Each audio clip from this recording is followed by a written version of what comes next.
आता बातमी धनंजय मुंडेंची आहे। येणारा काळ आपला आहे, त्या काळामध्ये आपण फिट राहायला पाहिजे असं धनंजय मुंडे म्हणतात। धनंजय मुंडेंच्या या वक्तव्याची सध्या राजकीय वर्तुळात चर्चा रंगली आहे।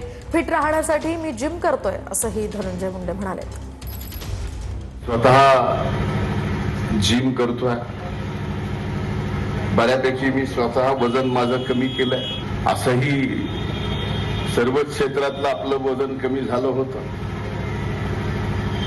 पण येणारा काळ आपला आहे, त्या काळात आपण अतिशय चांगलं फिट राहायला पाहिजे, यासाठी मी आता जिम करतो। कारण मागच्या 1-1.5 वर्षामध्ये माझ्या जीवातल्या जिवलग सहकार्याने सुद्धा मला भेटल्यावर एकच प्रश्न विचारावा की भाऊ तब्येत कशी आहे। मी ते ऐकून एवढं परेशान झालो होतो की मी म्हटलं आता आपण आपला चमत्कार दाखवावा लागेल। जिम करतोय, कामाच्या व्यापामुळे कधीतरी कमी जास्त होत आहे।